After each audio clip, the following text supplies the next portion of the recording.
the Bitchspot Report. Welcome to the Bitchspot Report, the conservative atheist podcast that's not afraid to tell the truth, the whole truth, and nothing but the truth. Every week, your hosts, Cephas and Mike, will take on the latest religious and political news and examine the world around us from a distinctly conservative and skeptical perspective. Join us now for this episode of the Bitchspot Report. We've returned for another dose of conservative atheist goodness. This is episode 67 of the Bitchspot Report podcast. This week, Fox News takes 4chan seriously. Egypt bans unlicensed clerics, and we wonder where you get a cleric license anyway. The far right whines about Christian persecution, even if it is a total myth. And Pat Robertson is insane once again. Yeah, that's a surprise. Plus, we take a look at exactly why theists are just wrong and irrational, and why they need to do a lot more to be taken seriously by skeptics. Here we go again. So let's get started. How's it going? Going good. It's actually going good. I do have something I want to throw at the audience. I'm having a problem, okay? I'm working on my next show, and I've come across this guy, Joshua Abraham, who apparently, best I can tell, has just kind of come out of the woodwork. I mean, the most background I could find on this guy is that he, apparently he was a semi-professional skateboarder, surfer, living in California, decided to put down the PlayStation and the TV and live in his car for 3 months to study the Bible.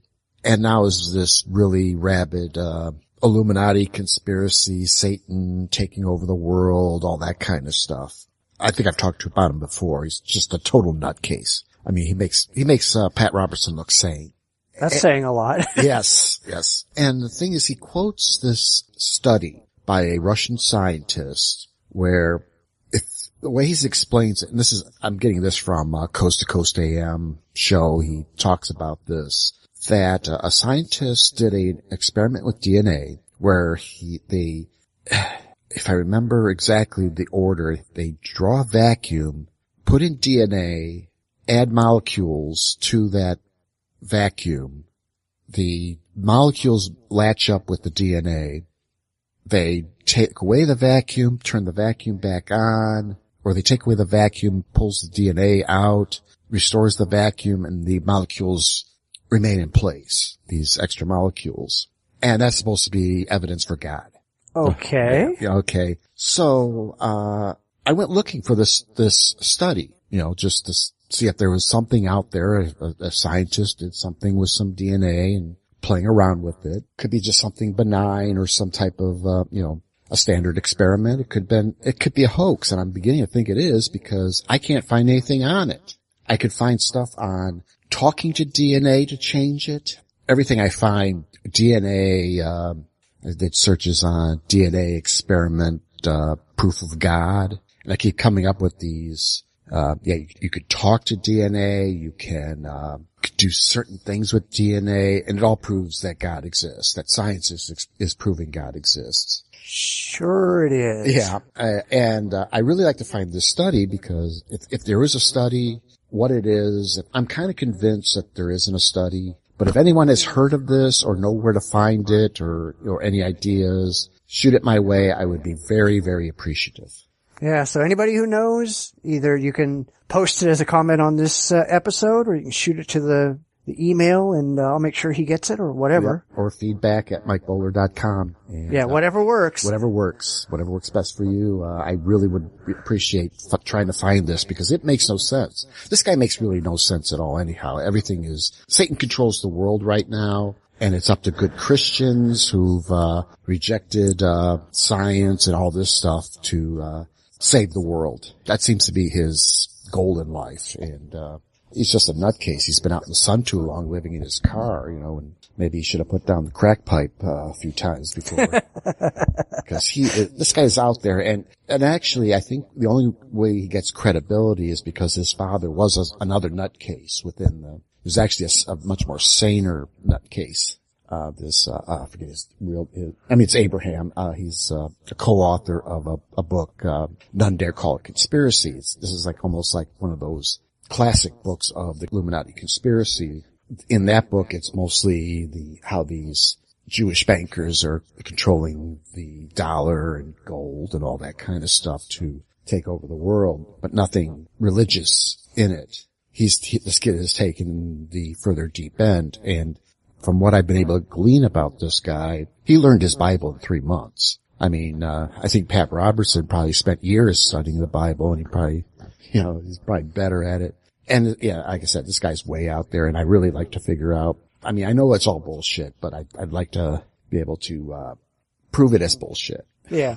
Well, if anybody can help, hopefully somebody's going to write in and let us know where to find that if it actually exists. Yeah, I'm almost convinced it doesn't exist, and I would not be surprised it doesn't exist, or it's more than likely even some of the stuff they claim that science proves, God exists type stuff, or that, God or whatever. What's the one? There's like a whole graphic, about, the water on the planet. It was like this really stupid, there's so many gallons on the earth. There's so many people drinking this water.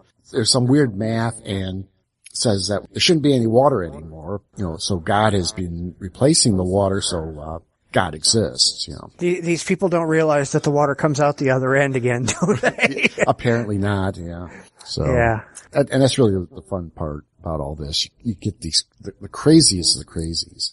Again, another one, this is totally unrelated. It's going to be for a different show also, where there's this lady, she does not understand basic electricity. I'm hoping to be doing a show on, Wi-Fi and, electric pollution. And, there's this crazy lady out there who, she doesn't use the right terms. She doesn't know the difference between the ionosphere and the magnetosphere. She talks about electric currents that flow through the magnetosphere, and really not understanding what she's even talking about, but of course convinced that this is all part of a mind control, thing that the government, I think her thing is she doesn't refer to it as the government, or the Illuminati or anything like that. It's the military industrial complex. I mean, it kind of sounds like this lady's like an ex-hippie from the 60s who still live in the 60s. Yeah. So it's fun. It's what I live for. Oh, good. Well, I'm kind of mad at you this week. Oh? Well, not really, but all of your tech problems are apparently contagious. Oh. 'Cause I almost didn't make it this week. All right. Sunday night, my landline went dead. So, I call tech support and I say, hey, they're completely unhelpful and all that. And, they had to send somebody out here, and they said, well, the earliest I can get somebody out there is Wednesday afternoon, which of course is the time of recording. And I'm going, well, hell no, I'm not going to have you do that.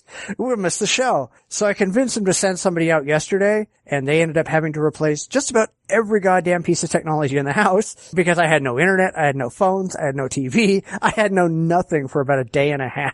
Wow.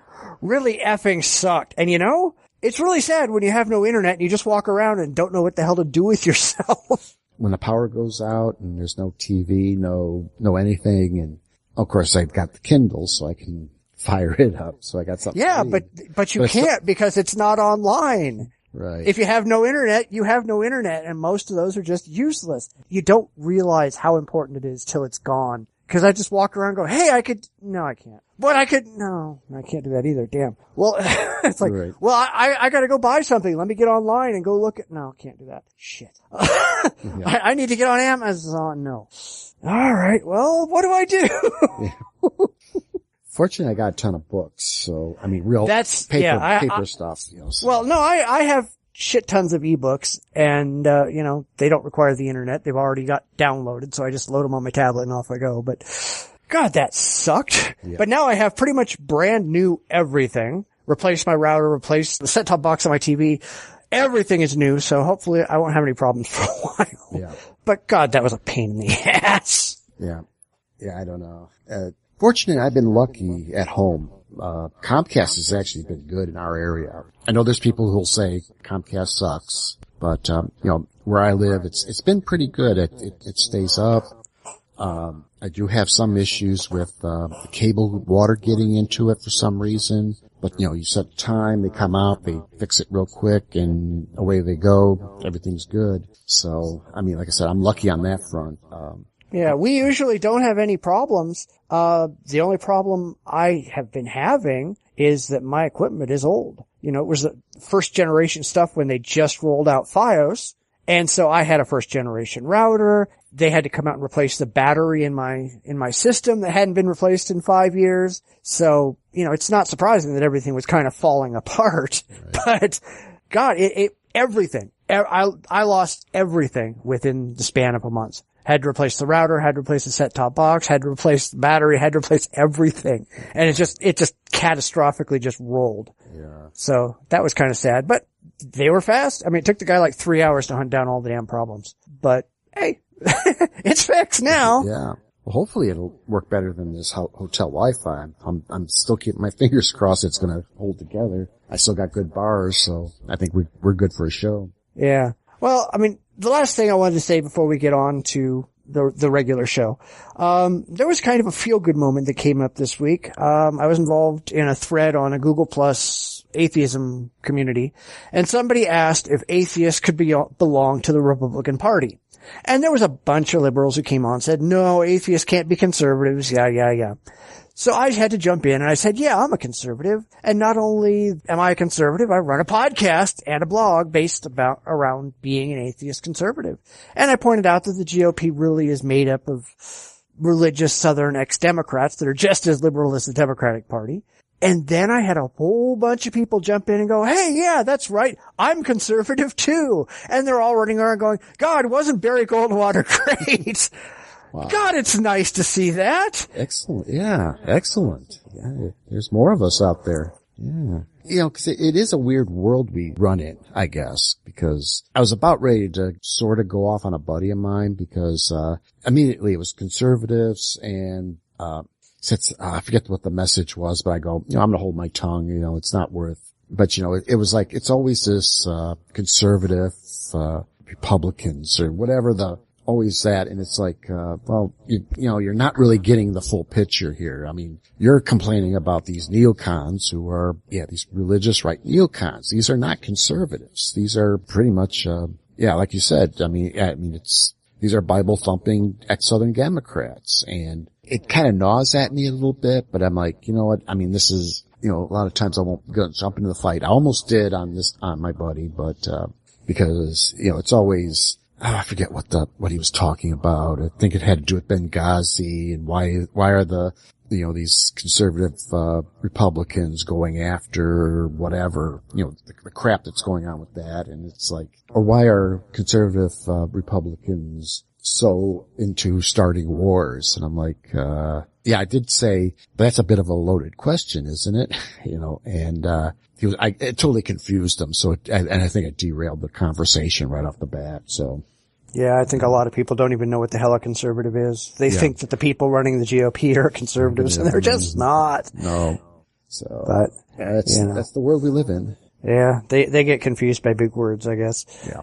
All right. Well, I think we should probably just jump right into the news. And now the news.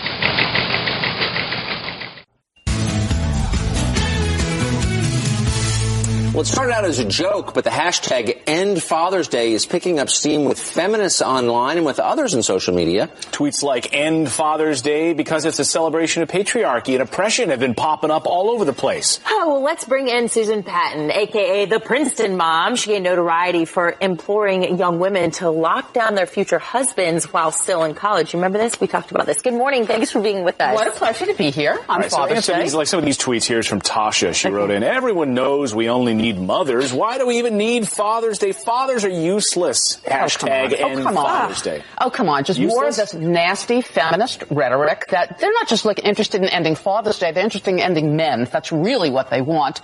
It's absurd for them to say that Father's Day is a creation of male oppression. It's ridiculous. But why is it good for women? I mean, there's a reason that there are more women living in poverty now than at any time in my lifetime is because there are fewer married women. I mean, when you crush men, you hurt women. Without a doubt. And we're obviously not talking about celebrating the deadbeat dads or celebrating the men who abandon their families. We're talking about men who love their children, who provide for their families, and who daily set an example for young men, for young boys about what it is to be a man today. Yeah. While I don't have a lot of good things to say about radical feminists, at least I know that no matter what they have to say, their power to actually accomplish some of the more extreme goals is somewhere between slim and none. Fox News, however, doesn't understand this. They fell for a fake social media campaign invented by the idiots on 4chan, supposedly to end Father's Day. According to Fox News host Tucker Carlson, the campaign, which started as a joke, has picked up steam and is now a major concept among radical feminists. So do you buy that or not? I would say, from what I understand about Fox News, they'll believe anything. May have been a ploy to start feeling out their listeners and their viewers if they can get traction on this story. If you read The Fox Effect, the basic formula is you float the crazy stories on this show. Then you poll your listeners, the online polls, and if they believe it, they will create stories in support. They would perpetuate the hoax. Fortunately, they got caught doing it and kind of called out on it, so I guess it maybe it's another egg in the face for Fox News and their balanced reporting. Yeah, well, in general, I would think that too. Because, let's be honest, Fox News isn't known for its intelligent evaluation of the evidence. Yeah. And that's kind of an understatement. But, if you look at radical feminism, a lot of the things that radical feminism has said over the years really does kind of fit into that. Now, I don't know if the radical feminists out there right now are trying to end Father's Day or not. I wouldn't really be surprised. I don't really take it seriously even if they were, and I don't pay any goddamn attention to them to begin with. But let's be really honest, people. The radical feminists have some really fucking crazy ideas anyway. Right. I mean, I was just going through pulling some quotes, and like Sally Miller Gerhardt, who wrote The Future, if there is one, is female, she says the proportion of men must be reduced to and maintained at approximately 10% of the human race. This is what these people actually believe. These people are fucking scary. Yes. I mean, yeah, definitely. There are some very bizarre women out there. And this is conspiratorial feminism. This isn't radical feminism. I mean, this is very, very common in third and fourth wave feminism. Yeah. First wave feminism, I'm all for. Anything that we're doing now, you people are fucking insane. This is like Marilyn French. All men are rapists and that's all they are. That's what these people believe. It's where this crap comes from. Yeah. Oh, well, definitely. I mean, but it's definitely, you can make the same argument for the religious right. I mean, they talk some crazy shit and, it gets traction because it's crazy shit. It gets on the air, and here we got a crazy feminist thing gets airplay. I mean, I think the whole idea is to talk crazy and hopefully someone listens. It seems almost like everyone's trying to get attention. Listen to me. Here, I've got the right ideas. I've got the answers. And no one wants to listen to them. So they have to say something crazy. Let's end Father's Day. Let's end Christmas. Let's ban religion in the United States. Take away the guns. And then people start going crazy and saying, you can't end Father's Day. You can't end Christmas. You can't take away guns. And you don't get a discussion. You get an argument. And again, I think this maybe leans to my buddy. He wants to try to generate some conversation on Facebook. So he does say some crazy stuff. I mean, I think I've talked about it before. He tried to, bring up, why Germany doesn't have high health costs is because they wiped out the worst people in their, or the more, how did he put it? He put it like, the least healthy of their people years ago. And sure, they put them in boxcars and took them out and put them in the ovens, right? Well, and I called him out on that, and then he realized, oh wow, I didn't realize that's what it sounds like. Like he's advocating. He wasn't. He's a nice guy. He's not into that. And when he realized what he said, he pulled the thing off of Facebook right away because I don't like the idea of advocating, concentration camps and gas chambers. But I think that's the idea is you say this, you go out and you say, hey, that's one of the big points of this Illuminati conspiracy is to kill off 90% of the world's population. And, that gets people's attention. And, for people like me, I don't buy it. To me, it doesn't work, financially. I've talked about that. That's from my other show, but looking at, what they're trying to do, that it just financially, logistically can't work. unless you get a hold of everyone's nukes and set them off, then yeah, you'll get that final result. But, I think the reality is that it can never work. It will not work the way they say it will work. And I think the idea here is to say something stupid, get some arguments. I mean, they think it's discussion, but it's really, they're creating an argument. I think they believe that they're creating discussion. Let's discuss this. Should men really be necessary anymore? You're not going to get a civil discussion in that, especially from men. It's like, hey, wait a minute. You want to kill 90% of us off? You're fucked. You're fucked in the head. Yeah, but I mean, that's the fact is that's really what they want. I hope not. But then again, I think those that have promoted it initially were trying to get a discussion going, but then there's those who have, oh yeah, that's a great idea. Men are evil. White men are evil.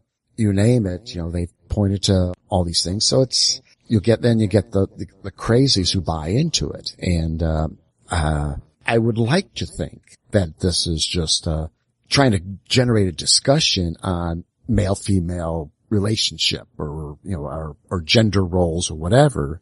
I mean, I think that's what it really is. I mean, what should have been.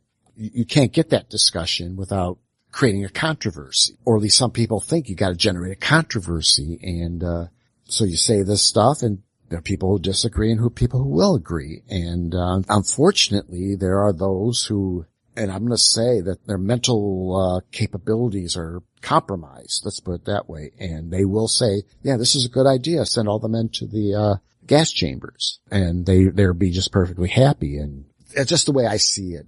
Yeah, but I don't think they actually want to create discussions. I think they're just out there trying to piss people off. I mean, these people are all essentially trolls. Right. That's what's really happening. I think they believe they're creating a discussion, but what they're doing is creating a argument. But they're not even arguing. I really start to think that a lot of these people who start these ideas, they really were trolls. All right. There are people who are just out looking for attention. They don't believe any of the crap. At least I hope they don't believe any of the crap, although I'm sure a lot of these people do. They don't buy into it. And then they find crazy people who listen to it and they don't realize that this was just a troll. Right. They think these ideas actually make sense. And they want to go out and do these things. And they want to go out and kill men. And there are people who do. They want to go out there and kill Muslims. They want to go out there and kill Jews. They want to go out there and kill gays and all the rest of this stuff because they believe this stupid religious bullshit or this stupid feminist bullshit or all the rest of this crap. Right. And I think maybe I'm a little bit, or actually we're a little bit closer to this because in the community that we tend to hang out in, the atheists, this kind of thing comes up a lot because so much of the community is leftist wingnuts. And they buy into this whole feminist crap. So, if we weren't part of this community, if we didn't hang around with the people who tend to be on that end of the political spectrum, we probably wouldn't give shit one. Right. Any more than we give shit one about the stupid Christians do. We just laugh at them. We have to take this stuff seriously because the people that we hang around with are the people that tend to talk in the community. They tend to take it seriously, and this can be very, very problematic. Right. But I don't know. I mean, I just kind of wanted to bring it up, both Fox News being stupid and then, well, maybe they're not as stupid as we think, or, even a broken clock is right twice a day. Right. So they have to stumble across something once. Yeah. I think it's, as far as Fox goes, I mean, they're looking for any type of story that sounds like a liberal takeover. I mean, feminism is definitely a liberal thing. And, so they're looking for any type of story that, they can feed their listeners and that they would believe. It's a shame they didn't vet the story a little better. They probably would have found out it was a hoax. I think the media in general is pretty guilty of not vetting stories. There's been plenty of times where stories have been, not represented properly. And of course you won't know about it until much later. And, I can't totally blame Fox for what happened. It's them doing their thing. They're the assholes who come up with these stories. Yeah, again, they don't vet the stories. They probably didn't even want to vet this story. They were hoping it was true and wouldn't look like an idiot for buying into a hoax. And sure enough, they did. So, oh well. Yeah, well, it's Fox. What do you want? Yeah. I don't expect any more or any less. Yeah. All right, well, let's go ahead and move on. I found this story originally on the Chicago Tribune, but it's also on Reuters. Egypt bans unlicensed preachers, tighten grip on mosques. The decree issued by interim President Adi Mansour's office also threatens fines and jail for freelance imams, especially if they wore clerical garments associated with the respected Al-Zahar Center of Sunni Learning in Cairo. Selected employees of the Religious Endowments Ministry will be empowered by the Justice Ministry to arrest anyone caught violating the decree, it added. No preacher will mount a minibar next Friday without permits, the ministry said on its Facebook page, referring to the traditional raised pulpit in a mosque. The decision was taken to preserve national security, it said. To me, this is an interesting story because it kind of hits different levels, at least to me. I mean, definitely, of course, we're just talking about Egypt. We're not talking about the United States where, we do have religious freedom. I mean, while I believe religion is fucked up and, the preachers and so on are pretty fucked up, in the United States, you have the right to be stupid and to speak out, and to have a religious belief. There's nothing really legal to prevent you from being a preacher. I mean, David Koresh did it, pretty much on his own. I don't think he was ever truly ordained. He was just, accepted. But, having a country who will arrest religious people just because they're not sanctioned or licensed or whatever, I mean, that seems a little heavy-handed. I mean, I don't mind them doing it because usually these are the guys that are more radical. They don't follow or they have no controls on them on what they say. So they're going to say whatever crazy shit to get people to listen to them. So, there's probably a good thing. And apparently they're also speaking out against the government anyhow. So it bothers me that you can be arrested for speaking your mind. Yeah, well, I mean, seriously, and you said this too, so it wasn't just me. Yeah. But as I was reading this thing, and maybe it was because it was late last night, but seriously, I thought that they said, no preacher will mount a minibar next Friday without a permit. And I'm going, why do you need a permit to screw the minibar in your hotel room? Yeah. That's not what it said, but damn, that's what I read. Yeah. That makes more sense. All right. Well, I mean, seriously, getting back to the story, you need a license to be an imam? Seriously? I mean, where do you get this license? Okay. Who determines who's qualified to speak out of their ass for Islam? And they're only permitting state-sponsored extremist religious views? Well, I'm sure that's going to work out well for them. Sure as hell worked out well so far before they had their government overthrown. Yeah. There's just so much weird about this story. I mean, what can you really make of it, and where do you put your damn license, I mean, yeah.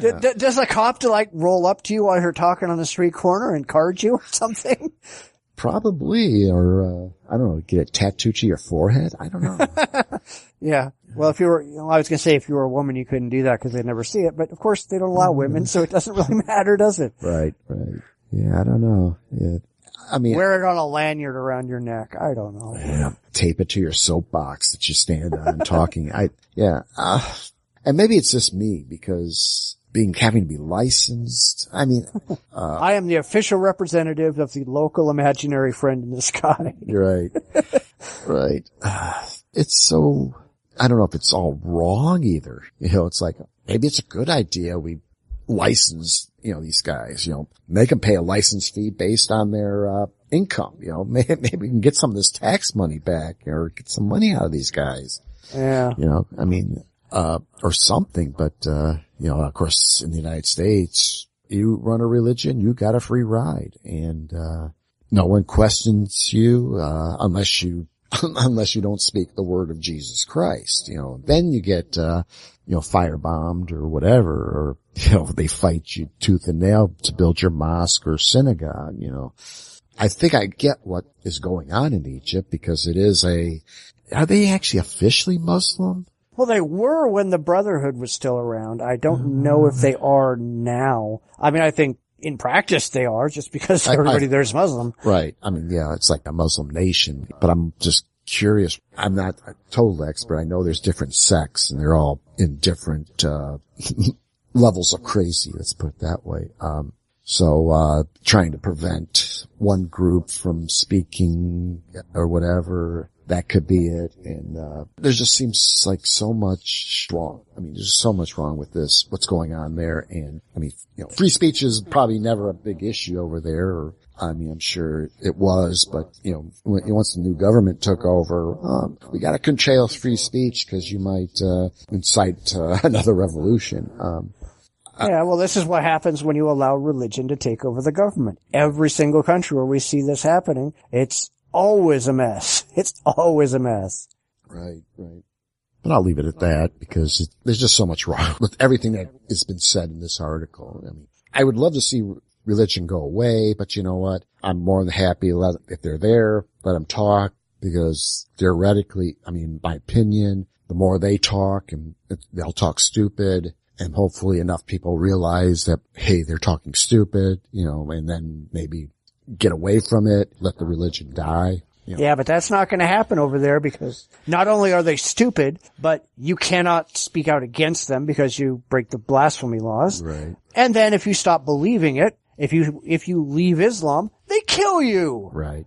So come on. Yeah. So, there's just, I'm throwing my hands up. I mean, literally, I'm throwing my hands up here. Can't see it on the audio here, but I'm done with it.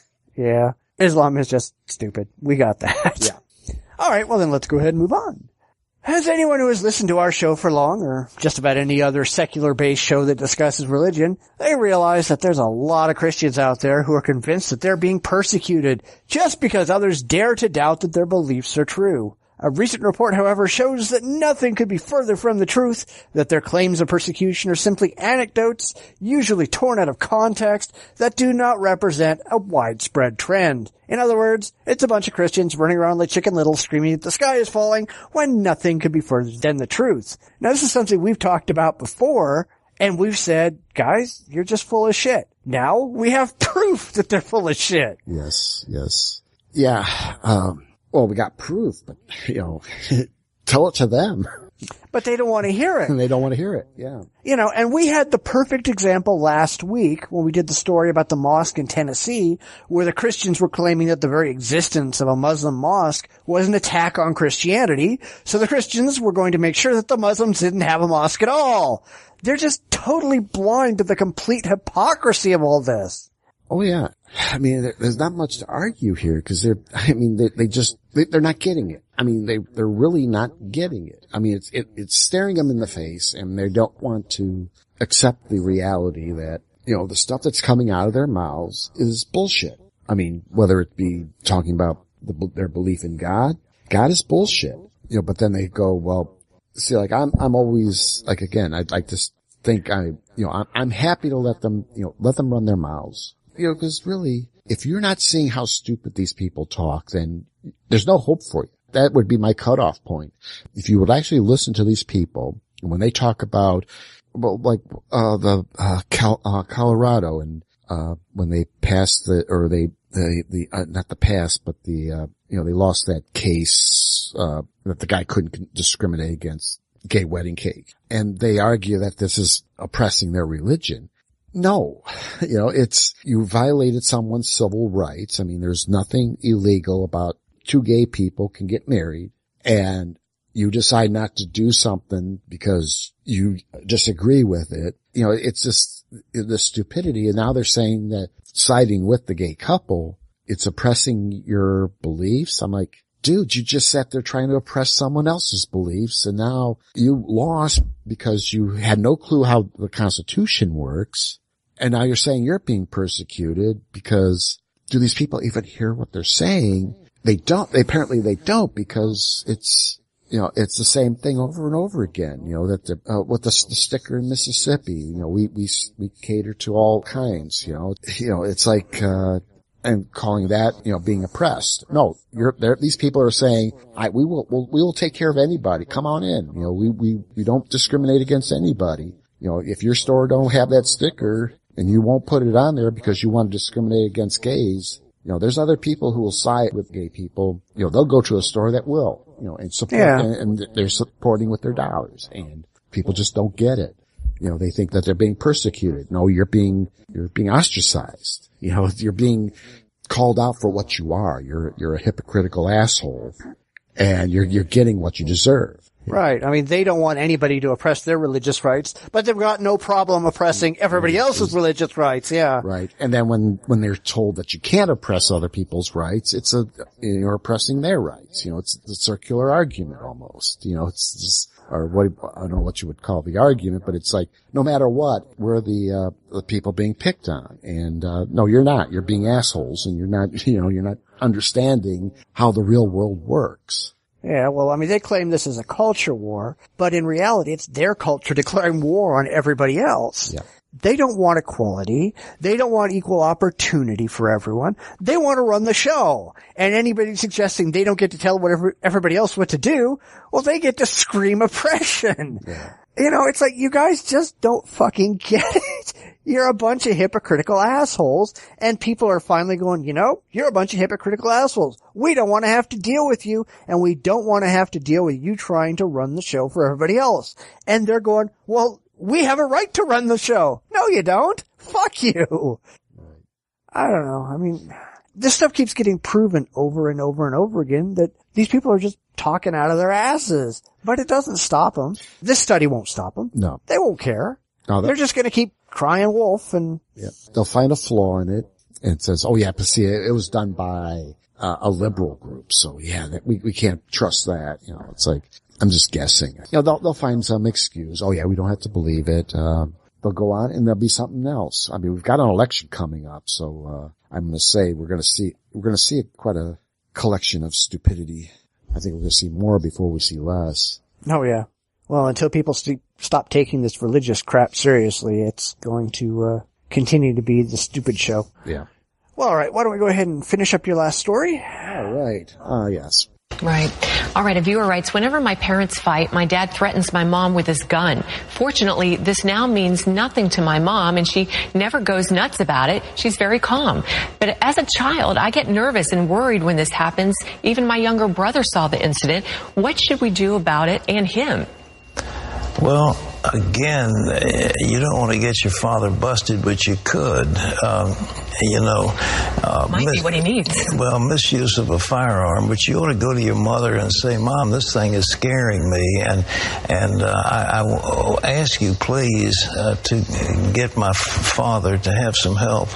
This kind of rage, I mean, one day he's going to pull the trigger. It doesn't take too much if you've got a loaded weapon and you're brandishing it around. I'm going to kill you, and the next thing you know, the thing goes off. Maybe accidentally, but the mother will wind up dead. You need to do something to intervene, but you're a kid. What do you do? No, your mother ought to take care of that. Yeah. Now, we just can't go a show without talking about our buddy, Pat Robertson, and his latest, don't get your father busted if he threatens mom with a gun. Yeah, televangelist Pat Robertson on Wednesday advised children whose mothers are being threatened with a gun by the family father not to go to the police. Whenever my parents fight, my dad threatens my mom with his gun, a viewer told Robertson in an email. Fortunately, this now means nothing to my ma, and she'll never go nuts about it. She's very calm. But as a child, I get nervous and worry when this happens. The viewer note continues. Even my younger brother saw this incident. What should we do about it and him? Well, again, you don't want to get your father busted, but you could, Robertson explained. You ought to go to your mother and say, Mom, this thing is scaring me. I ask you please to get my father to have some help. Doing enough of these stories about Robertson, like this logic, I'm surprised that, he would recommend get the kids to talk to Ma to get this done. But he's okay with this behavior that nobody in this country would condone. I mean, you wave a gun at your wife or, at a family member. You wave a gun out of your car in traffic. You get in trouble for that. Again, I think this is hide it all at home, keep it under wraps. This is all family stuff. You don't want to upset the neighbors or whatever. Just don't do anything about it type of attitude that, gets people killed. What is he basing this off of? And I mean, he probably is siding with the husband because he's, whatever the religious leader, he's the one who does everything. And and just condoning this type of behavior it's reckless and dangerous and stupid. And I don't know why I think the kid should have went to the police right away. This is not normal behavior, and this is not something you want to be demonstrating to your kids. This guy needs help. Yeah, well, Matt can tell you exactly where Pat Robertson gets it from. He's getting it from Ephesians 5:22, that wonderful verse, wives, submit yourselves to your husbands, etc. Right. Where you're property and you have to do whatever the fuck he says, no matter what he says. And I'm not surprised he'd pull this shit, because we all know that, once again, Pat Robertson is batshit insane. Right. That's not a surprise. But seriously, if your father is pulling a gun on your mother and he's doing it regularly, he's got some serious psychological issues and he needs some professional help. And I think it's likely, given it how this father is described, that he's probably beating the mother as well, or engaging in some other form of abusive behavior. Yeah, damn right the kid should be calling the police and getting the father busted. It's the only way to stop the violence, and it's the only way to get him the help that he needs. Because clearly the mother isn't doing anything. If she was doing anything, there wouldn't be this ongoing situation, would there? Right. Yeah, well, exactly. Yeah. Yep. Yeah. I don't know. I know Pat's desperately trying to defend his views in the Bible and all the rest of this shit, but he'd probably be arguing that if the mother was getting beaten every night with a brick you have to submit to your husband anyway, so don't leave him and don't get a divorce, because it's not what God wants. Because apparently God likes it when you beat women with a brick. Right. It's like, Pat, what the fuck are you smoking? Yeah. Aren't there rules in the Bible about how you beat your wife anyhow? Well, there are on how you beat slaves. Well, okay. I know there was that part. I'm just wondering how you beat, if you beat your wife, do you have to use the back of your hand, or do you gotta use a riding crop or whatever? Of course, that may be consensual, but that's something else. That's something else. That's extra Bible. And if you will forgive my use of this expression, hurt the bitch. That's extracurricular from the Bible. But yeah. But definitely, I think the really big question is, why is this relevant? Why is Pat Robertson so relevant? This is stuff that should have went away, I would say, in the 60s. The 50s, there's always that claim how wonderful the 50s were. No, this is the heyday of the Pat Robertson. This is the type of stuff that would go on a regular basis in the 50s. What he's condoning is the old 50s life. It's not Leave It to Beaver. It is wife getting pistol whipped. That's the type of time that the 50s were. The 60s, when things started changing, sorta, 70s, whatever, it should have been gone away by that time. 50 years, at least 50 years ago, it should have been gone. But he's still condoning this behavior that has been rejected. It's been argued against, and using that Bible to perpetuate that this is the way we're supposed to live. And it's just so wrong. And why does this still have to come up here in 2014? It just floors me that we're still fighting these old stereotypes, Right. Well, even if you walk away from the Bible entirely, there's an old piece of gun wisdom, I guess, if you want to call it that. You don't aim a gun at anything that you don't intend to kill. If this guy is aiming his gun at people, this guy has some serious problems, and he should not own a gun at all. And he probably needs to be in a rubber room for a while and needs some serious anger management, because he's got some issues. And I don't know if this gun is loaded or unloaded or whatever. The guy didn't say, or the kid didn't say. But even if it's unloaded, and he's just swinging this gun around at people, would we think that it was fine if he was like swinging a knife around at people and holding a knife to his mother's throat? There's a point in time where this kind of shit just isn't acceptable. And even if you believe that he's not serious about hurting her, what happens if you accidentally pull the trigger and it goes off and he's just swinging the gun around? Right. That kind of shit happens all the time. Yep. You gotta call the police. You gotta get this guy some help. This guy needs some help. And if that means he goes away, if he goes to a psychiatric unit, if he goes to jail or whatever the hell happens, he needs it. Not only for his own safety, but for the safety of everybody in the family. Because if he's pointing his gun around, what happens if the person he accidentally shoots isn't the mother, it's this kid? Oh, yeah. But Pat Robertson doesn't care if the kid gets shot or if the mother gets shot. It's just, well, fuck, the father's more important than they are. Right. Because he's got a dick, and dicks are more important. Right. Pat Robertson, you're a dick.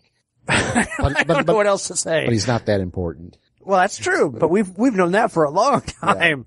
Yeah. Pat Robertson means jack shit. Well, he's good to laugh at least. Yeah, we should do the Pat Robertson hour. And, oh God, I don't want to listen to him for an hour. No. Our Pat Robertson moment. What stupid thing did he say today? Insert whatever crazy. Well, I actually kind of thought about doing that once, where we would take either Pat Robertson or Klingenschmidt or Tony Perkins or any of these other crazies that we talk about all the time. And we would just have like a 30-second segment of, this is the craziest shit these people came up with this week. We'd never run out of stuff to do. Never. I mean, they're always popping up. Especially Klingenschmidt's been popping up quite a bit. And of course there's a new crop coming up. I mean, they're finally waking up from their, summer living in their car and now starting to talk crazy. So who knows? Who knows what we got next? We'll never be gone with these guys. I mean, they may have to turn in their $1,000 suits live on a street corner in LA or something like that. But, they'll always be there. It'll be the same crap. Yeah. We might have to do that sometime. That would be interesting. Yeah.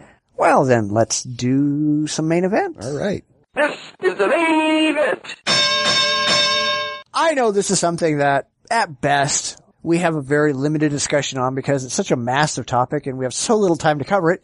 But I think it's important for atheists to understand just how poorly theism typically performs in any kind of a rational debate. But it's even more important for theists to understand why the shit that they pull in debates doesn't work. And I wanted to just spend a couple of minutes kind of going over where theism, in very general terms, just fails completely and why theists don't seem to understand where they're fucking up. Because I see this crap going on in every debate that goes on. It's just ridiculous where they'll make the same error over and over and over and over, and somebody will try to explain it to them. And then they'll turn right around and make the same error again and again and again and again because they just don't care or they don't get it. I'd like to be optimistic. I know I'm stealing your thunder a little bit, but I'd like to think that these people are just ignorant. I'd like to think these people just don't understand what they're doing wrong. I unfortunately think they just don't care that they're doing wrong. They're just not bright enough to care if what they believe is actually true. They just, as long as it makes them feel good, fuck it. They don't care if they have to lie. It doesn't matter to them. Right. Yeah, when I listen to some of the arguments, and I'll let you kind of set this up more, but it always seems to be the same. They've got this. It's almost like a playbook. I love when Carlton George was arguing. He was talking to some theists, and he said that he was born again, but he decided to give it up and become an atheist. Well, this guy says, well, you were probably never born again because if you were truly born again, God would never have let you, would always be there and would be always present and would always, whatever. And so you probably were never born again. It says, well, doesn't that mean that God let me down? And the guy just kind of choked up, and it's like, oh wait. I mean, God was infallible. It was just so nice how it came together where, that God was, it was like literally almost proving that God was fallible. And this guy realized it right away and then just shut up, Yeah, yeah. So there's that, that they seem to be, there's like these automatic, you say one thing, there's an automatic, response. Almost like it's not, what is it? Some of these, was it the ELISA program where you say a word into it and a word comes back, like something automatically comes up. When you say this, you're going to get this answer. You say this, you get this answer. So if you go down the argument train, I won't go into one, but it's like they have a canned answer for everything you got to say, where, when you present something to them, but when you challenge that canned answer and they never thought about it, then it's like, it's like their brain goes into, skid or whatever, and, that's too confusing, and then they just go right back to their script. And every time I watch these guys talk, it's the same stuff. There's no thinking. They don't think. I mean, it's not thinking, it's just parroting. Right. Well, I mean, that's really why a while back I kind of developed a debate, I don't know what you want to call it, a debate system that I've taken to calling the 30-second debate, because that's about how long every religious debate should take. Everything that the theist says is built upon the assumption that their God is real. Prove it. If you can't prove it, if you can't demonstrate that their gods are actually real, there's nothing really to talk about, because they're just talking out their ass, you know? They make plenty of claims about their gods, but how do they actually know? How do they know that their God is a loving God? Where did they get that information? How do they know their God isn't a dick? Obviously, if you read the Bible, that God is a dick. You know, all these characteristics that they assign to their gods. God is all loving. God is all knowing. God is all powerful. How the fuck did you get any of that? Where did it come from? How do you know that your God is any of those things if you don't actually have your God to study and examine and discover? You know, you're just arbitrarily assigning these characteristics to an entity you can't validate. That is not a debate. And these people need to figure this shit out, that they're just pulling this crap out of their ass and saying, well, this is how it is. Okay, well, I can just say, the Raelians. There are these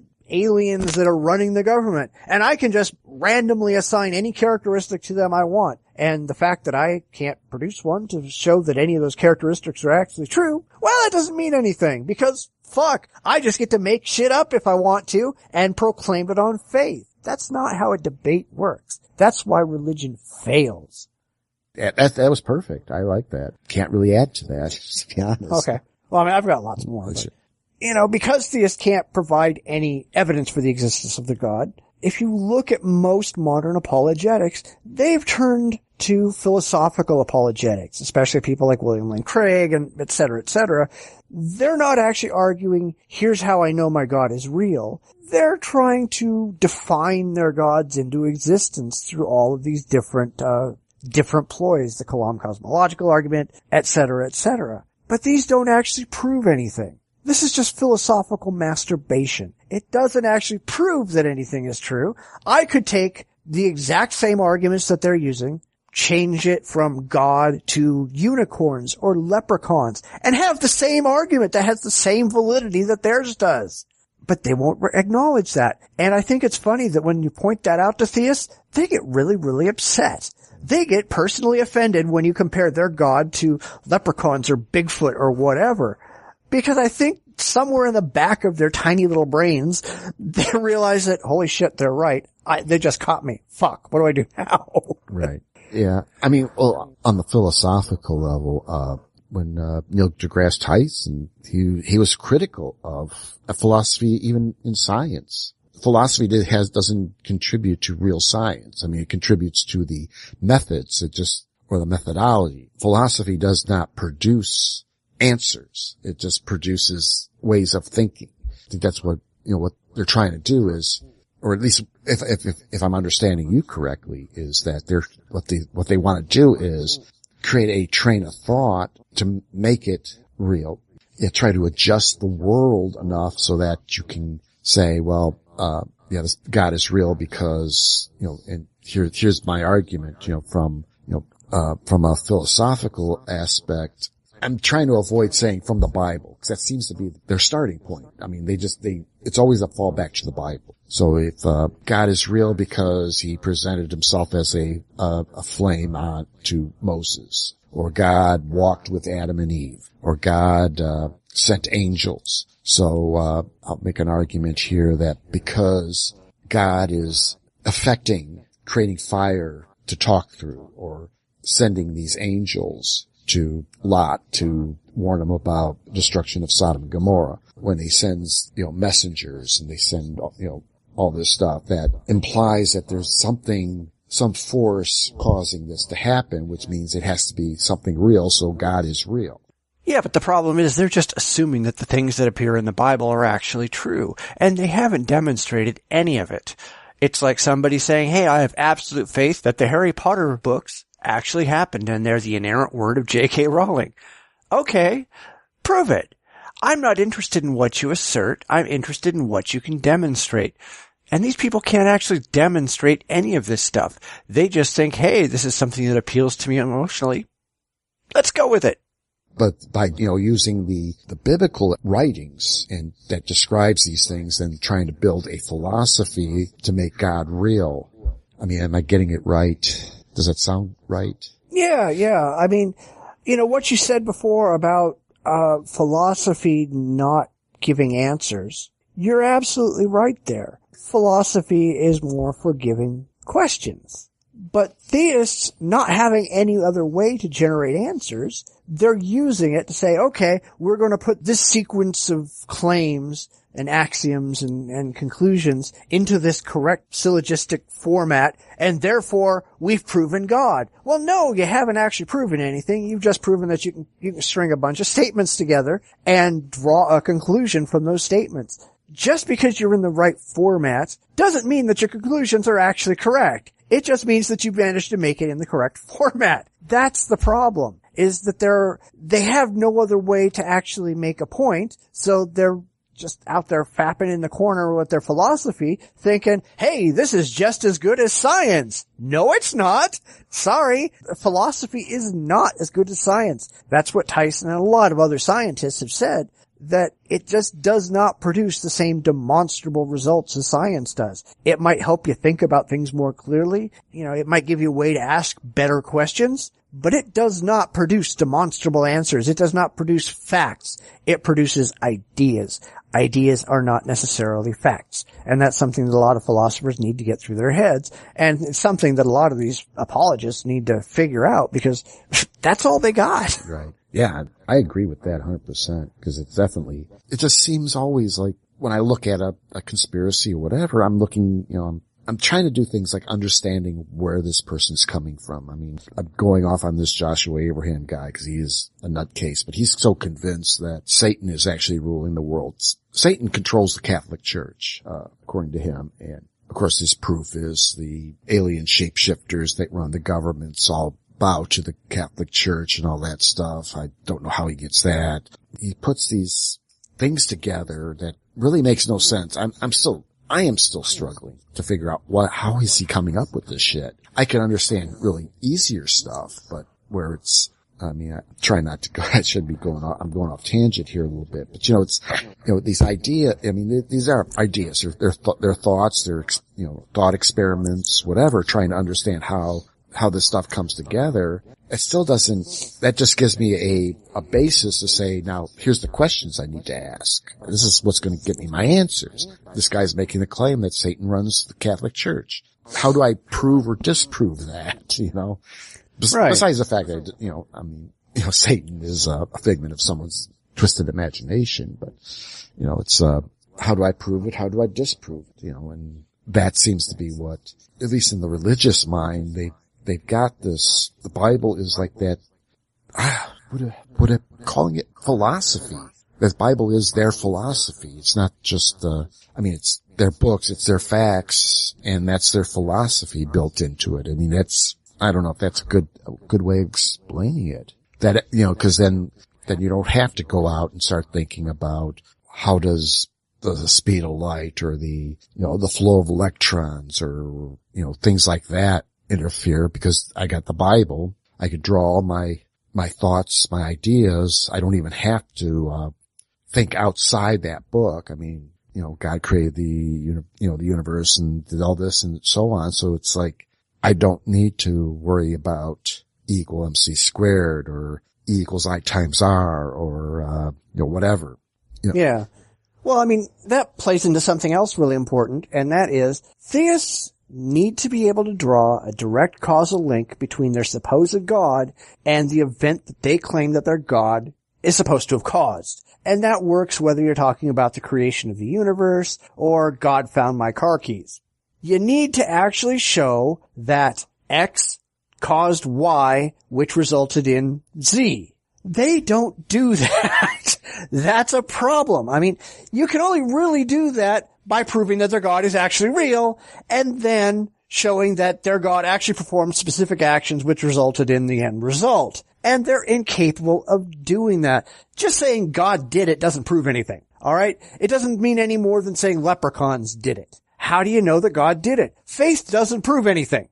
God found your car keys? Prove it. Demonstrate that there's actually a God who actually performed some action that resulted in your keys being found. They can't do that. And all of these ridiculous arguments, they'll say, well, I hate to go back and bring Roger up again, but he pulls exactly this kind of stuff where he sits down and he says, I don't understand how the human endocrine system could have come into existence via evolution. Therefore, God did it. No, you've proven nothing. You've just shown that you don't understand something, and you're just asserting blindly a cause that you can't demonstrate. And that kind of brings up logical fallacies that theists are almost all guilty of. Almost every theist is guilty of these two logical fallacies. And I wanted to bring these two up because I see a lot of atheists who are conflating the two, and they try to make them both into the same fallacy, and they're really not. All right, the two I'm talking about are the argument from ignorance and the argument from personal incredulity. The argument for ignorance states that because a position or belief cannot be proven to be false, it must be valid to accept it as a proposition. You can't prove that leprechauns didn't create the universe, therefore it's acceptable to believe that leprechauns did create the universe. It's silly, it's ridiculous, it means nothing, but theists do this all the time. You know, they'll say, you can't prove me wrong, therefore I must be right. No, you must be an idiot that doesn't understand the basic rules of logic. Right. Yep. The other one is the argument from personal incredulity. And that one, essentially it says, because an individual does not understand or does not personally like a particular fact, that they can reject that fact and demand that something else must be true. You know, they'll do, I don't know how this happened. I don't understand the explanation that's offered for how this happened. And usually it's this explanation that I don't understand makes me feel emotionally uncomfortable, which is a huge one for religion. Therefore, I'm just going to reject that explanation out of hand and assert one of my own, one that makes me feel good and validates my pre-existing beliefs. That's fucking fallacious, guys. Shit don't work that way. You know, you can't just sit down and say, I don't like that explanation, even though it's demonstrably true. Therefore, I'm just going to make up another one that I like better. And I'm going to say, hey, it's my explanation. I get to believe whatever the fuck I want. Right. And of course, committing other fallacies. You know, I believe this because Dr. So-and-so told me this, or, Pat Robertson, he's an expert. He told me this is, I see it quite a bit. You know, it's like, and again, I'm going back to this Joshua Abraham guy. You know, it's like, I think what's interesting about him is that, I mean, he's really passionate about what he says. So he sounds very knowledgeable. You know, the stuff he talks about, I don't think there's any basis even in the Bible for some of the stuff he's said. And when you listen to his argument, and he's like, because I hear a lot of what he says coming from other people. I mean, the shape-shifting reptiloids, those come from David Icke. The international bankers, that comes out of his dad and Gary Allen in his book. I hear stuff about the Satanists. That comes a lot out of pretty much any preacher who's been like the Pat Robertsons, he wrote a book on the satanic influences or whatever. I haven't found that. I don't know if I want to mess with that book. He's written on that kind of stuff. So he's relying on other people, pulling this stuff together, making it sound like most conspiracy theorists are just plagiarizing other people. They don't realize it sometimes, but that's what they do. They believe because someone told them that this is true, that, and where am I going with this? It's just repeating the same errors when you do try to, like what I'm trying to do is press them. I mean, I'm not pressing them personally, but I'm pressing their ideas. I can't find any evidence. I mean, I'm trying to find out, how does Satan, was in charge of the Catholic Church? I can't find anything to say why that happened. But there's people who believe this, and they will bang the table and so on that they're right. That kind of convinced that it's actually more of an old Ku Klux Klan era, kind of the anti-Catholic, anti-Jewish aspects of the Klan. And they made a lot of references to the Catholics being the spawn of Satan in some of their stuff. So it's just rehashed old crap. Where would I get back on topic here? I don't know if I got anything else. To be honest, I mean, again, and I think they accept it because they're whoever told them that. They don't want to do the work. I mean, that's probably maybe the more likely. They just don't want to do the heavy lifting. Get into the books, get into that, actually dig into that Bible that they say they've read cover to cover, get in there and figure out, am I right? And they're going to find all sorts of, I bet you if they did that, they'd find all sorts of problems. Oh yeah. Well, I mean, case in point, I hate to bring up Roger again, but this just happened where he was making the argument that God never ordered the slaughter of children or something like that. And so I pulled up a passage from 1 Samuel where it's God ordered the slaughter of children. And he's arguing that anything in the Bible that contradicts anything else in his estimation, there has to be some other explanation because there cannot possibly be any contradictions because obviously there's no contradictions. Therefore, any contradictions can't be true. And it's that kind of just absurd, irrational thinking that I have to be right, therefore I'm right, therefore nothing that shows that I'm wrong can possibly be right, therefore there has to be another explanation for anything that shows that I'm wrong. That kind of shit is just ridiculous. Yeah. You know what? Again, in my research for my next show, and I'm kind of digging into the Enlightenment, where this is when irrationality came into vogue. Let's put it that way. A lot of stuff had changed.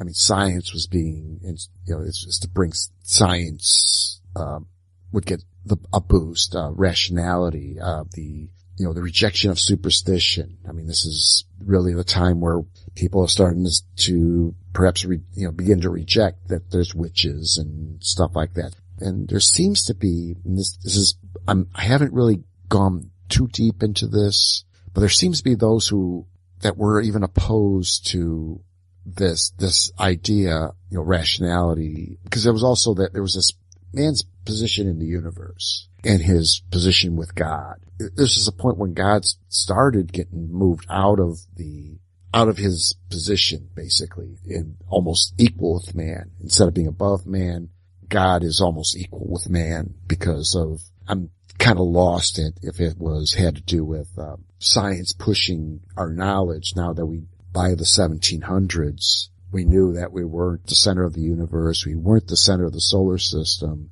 The earth was round. The stars were quite a distance away. We're learning so much about how everything in the universe, and we were even beginning to look at evolution.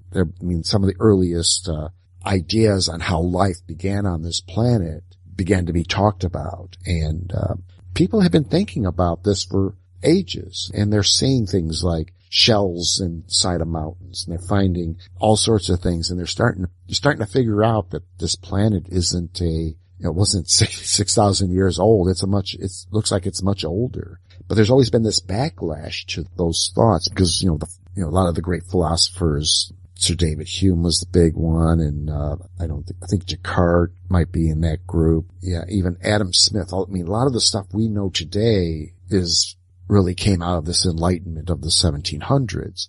But there were, and I've got two guys who were opposed to it, really. And, they were one was an ex-Jesuit preacher.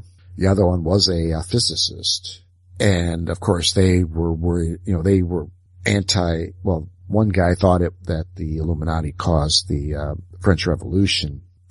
And he believed that this was part of he didn't really come out and say it had to do with the Freemasons and all a lot of crazy stuff. But, it was like this guy seemed to be he lived in an area that religion was being beat up on, basically. The Protestant Reformation was in full force. The Catholics were being persecuted.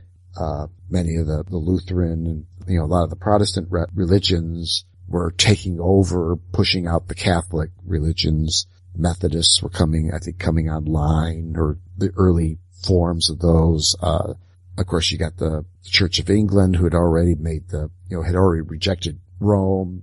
And these were guys that they didn't want to change. They felt that the Bible was the infallible word of God. There can't be, contradictions in the book. And I think, the one guy actually stated that there are no contradictions in the book. With rationality coming into vogue, people were now able to pick apart the Bible and say, well, wait a minute. there's problems here. You got Adam and Eve being the first humans, and then they had 2 children. Who was the mother for their children? So there was a lot of questioning going on and people trying to come up with answers. And that's where you start getting like this, I don't know, was it Aquinas that started saying stuff like, I haven't gotten into these guys yet, but there was always these guys who had talked about, they tried to, rationalize the Bible.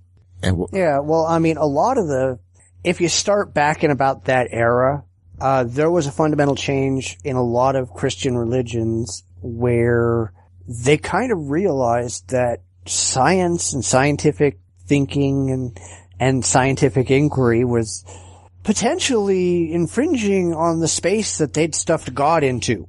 And it stood a pretty good chance of proving that God didn't exist. So they shifted God away from being this interactive figure that took part in human affairs and all the rest of that, and they made him invisible and intangible, and you can't detect him, you can't see him, you can't find him, you can't do anything.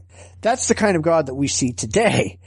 Not the same kind of God that throughout most of the Bible walked with humans, talked with humans, did all kinds of stuff, directly caused miracles that people saw, etc. Nowadays, it's an invisible, intangible, undetectable thing that's out there someplace, but it's really, really powerful and it cares what you do in the bedroom. Right. Yeah, God's a pervert. Yeah, well, and it's really kind of interesting what you were bringing up there, because I was having another debate with somebody else, and I have a shitload of these stupid debates anyway, but there's a guy, we were actually talking about the existence of the supernatural, and he was arguing that even though he accepts science, he says, well, I accept science, but I understand that science has a giant a priori assumption that what is natural is all that's real. And I said, well, no, that's not how it works. Science doesn't just go, well, everything that's real or everything that actually has a physical existence or an objective existence, that's real and nothing else does. Science has come to that conclusion based on centuries, millennium, and longer of experience. We have lots of experience with things that are actually real in the real world, things that are actually objectively true, and we have no experience whatsoever with the supernatural. And there's no reason to think that the supernatural exists. And if you can't think of any kind of conceivable test that proves that it's actually real, if you can't show an objective reason why it exists, then how the hell do you know that it exists? Theists will sit around and go, there is this thing out there, this undefined nebulous thing called the supernatural, where God exists and, whatever else happens to exist. How do you come to that conclusion? Faith is not a reliable means of discovering fact. Let's be honest, there's 270 large religions in practice today out there, and thousands of smaller sects, and all of them think that they're right and everybody else is wrong. Everyone claims their God is real. Even looking at Christianity, there's approximately 36,000 different sects of Christianity, most of which think that at least 35,999 of them are wrong. How do we find out which one, if any, are actually right? Faith doesn't help because they all have faith. They all lack any kind of objective evidence for their claims. So why should we take any of them seriously? Why should we take any claims for the supernatural seriously if nobody can come up with a reason why they think the supernatural is real? If you can't find me any evidence, what convinced you? They don't have answers. Yeah. That's the problem. And they never will. But, it's almost, now we're getting into, human nature here, because I think it's really cognitive dissonance. It's, a mindset. It's a way of life. It's, all this stuff, taking stuff on faith. I mean, I think, to be in a religion, you gotta take stuff on faith. And I think people want to apply that outside of the mythical part. If you believe in God, you have to have faith that he exists. Depending on your argument, he's either a physical being that can affect things on earth, or he's, totally mythical, but you gotta have faith that he's real. But I think what happens is then you say, well, because I believe this, I should be able to take my faith out and take it outside and apply it to science. And that's totally wrong. Or they think that that's how people work. I'm always hearing stuff like, well, you're taking your science on faith. No, I'm taking the science on fact. You're taking your religion on faith. I mean, that's the big difference. Yeah. So. Well, my problem is, and you keep bringing up these really good points, but I don't give shit one about human nature. I really don't. Okay? We can't rely on human nature. All right. It is human nature to hate and fear things that are different from us. That's where we get sexism and racism and all of these different things. That's human nature. But we've evolved to a point where our advanced brains can override human nature. All right. Where we don't sit down and as a white person look at a black person and say, holy shit, their skin's a different color. I must hate you and kill you. We don't do that anymore. In fact, most people, even most religious people, would find that idea to be utterly horrific. So why in the fuck do we accept it when it comes to religion? You know? I mean, all the things that we've talked about today are facts, all right? These are things that the theists do. And it's not just the theists, the conspiracy theorists do it. There's a lot of people out there who make some really stupid fucking arguments. And they ought to care if the arguments that they're making are true. They ought to care if the things that they believe are true or not. The problem is most of them don't give a damn. Most of them are just running around. They exist on pure emotion. If it makes them feel good, they're going to insist it's true. They don't care. You know, you get the crazy alien conspiracists. They want to believe there's aliens out there because they don't want to be alone in the universe. Therefore, they just make shit up so that it seems like there might be aliens out there. The same is true of the religious. They just make shit up because they've got an emotional attachment to this God idea, whether this God idea is actually true or not. And they don't really give a damn if the shit in their head is complete crap or not. And I don't know how to get it to them. I don't know how to make them understand that they're just full of a bunch of emotional coddling bullshit. Yeah, I wish I could understand. And that's why I kind of said it as human nature, because I think we do, you know, there are some things that we do as humans in our lives. It could be just our bias filters. I mean, when we take in information, you know, we start processing it, what part of our brain latches onto it? Is it the rational side or the irrational side? You know, one side's going to win, and it could very well be just the way we're wired. You know, we're programmed to take in information, process it.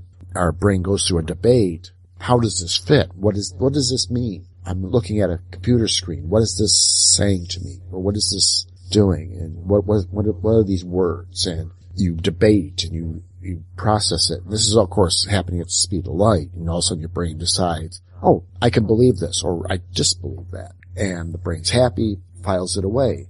And that's could very well be, you know, if you're doing it through a Christian bias, or you can do it through an atheist bias.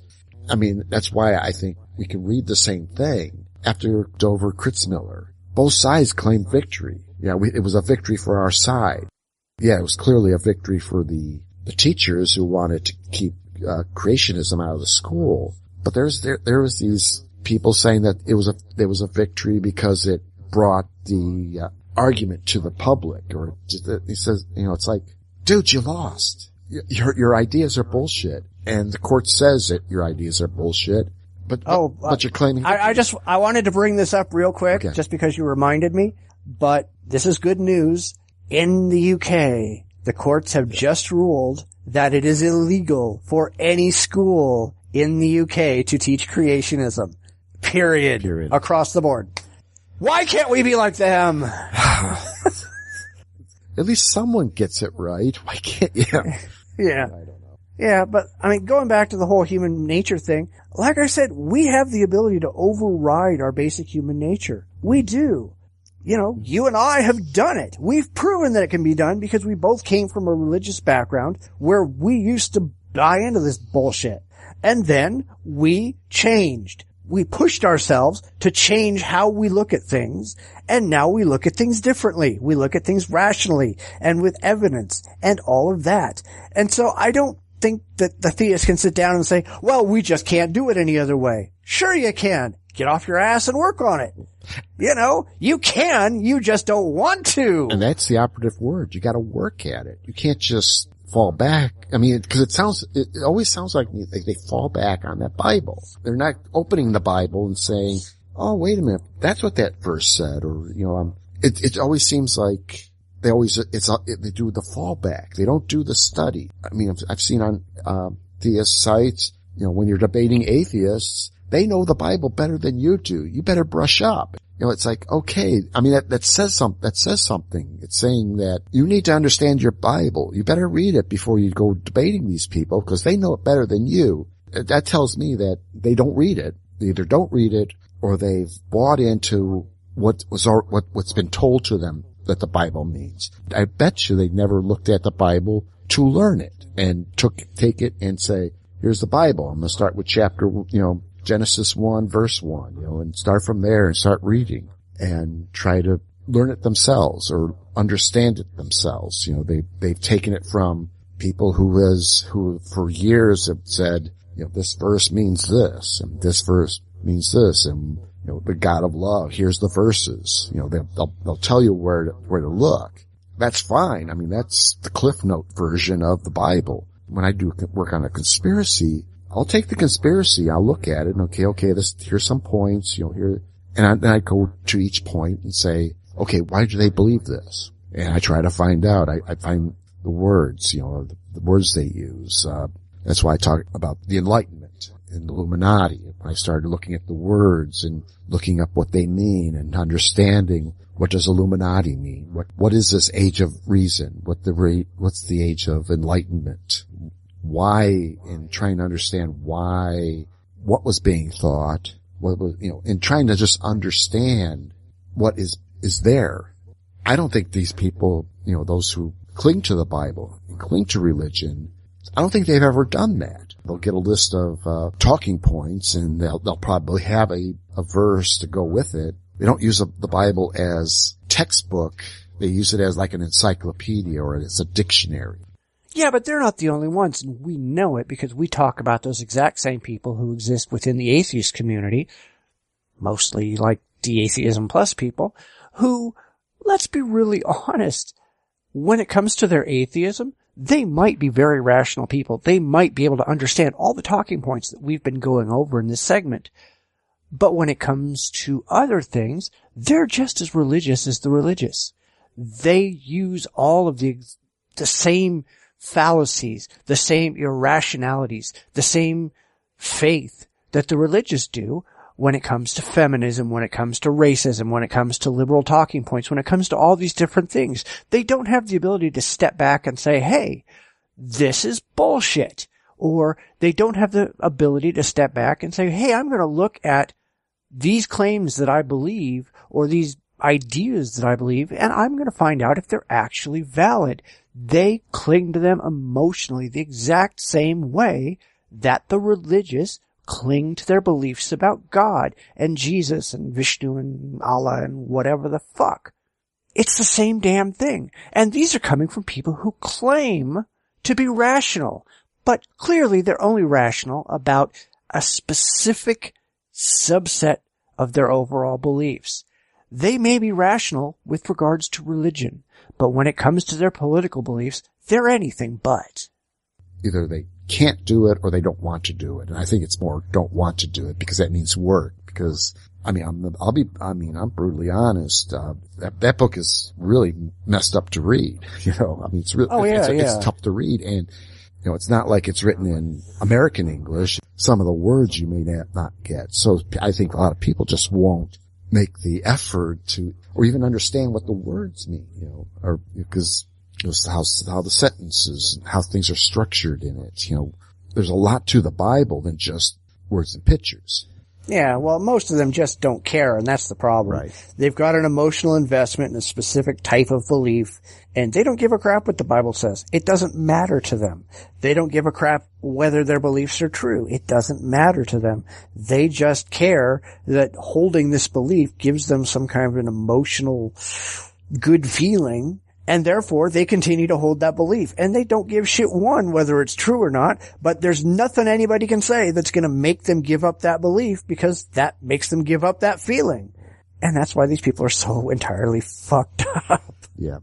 like I said, we're not going to get through this whole subject today, or we could do a month's worth of shows and barely scratch the surface, because it's really just about theists not being willing or not being interested in holding true beliefs. It's all emotional. It's not intellectual. They never came to these beliefs intellectually. They didn't rationally evaluate the evidence because there is no evidence. They just, hey, it's something that makes me feel good. I want to believe it. I was told by an authority figure that it's true. Therefore, I'm going to believe it, and I'm not going to rock the boat too much by asking too many questions. Yeah, right. So, I don't know. I'm hoping that if we have any theist listeners out there, or this might help people who are arguing with theists, that maybe we'll get a little bit of feedback on how it works, or if it made any sense. And anybody who thinks that they have a different take on things, by all means, let us know. And if you want to come on the show and talk about it, we encourage that too. All right. Well, I think we probably are done for the week. I'm done for the week. I'm ready to go. I'm ready to go to sleep. Yeah, that sounds good. Well, that's about all the time we have for this week. Thanks to our loyal listeners for continuing to tune in week after week. If you have any comments or suggestions, please visit our website where you can leave comments on the individual episodes or send us email. We're on Facebook and Google Plus and Twitter, and you can listen on iTunes, Stitcher Radio, and Player FM. We welcome opposing viewpoints on the show, or if you can just let us know where we screwed up and we'll address them on the show. We'll be back next week, so please join us then for another show. Thank you all, and take care. Good night, everyone. You've been listening to the Bitchspot Report podcast with your hosts, Cephas and Mike. You can follow us on Twitter respectively at Bitchspot1 or at JDRipper1962. Please visit our website at report.jdragononline.com. We're on Facebook at facebook.com/The Bitchspot Report. We're also on Google Plus, iTunes, and YouTube. Those links are at our website. We'd love to hear from you. You can reach us via email at report@jdragononline.com. Comments, ideas, and suggestions are always welcome. We'll be back next week with another fun and fact-filled episode. Please tune in again.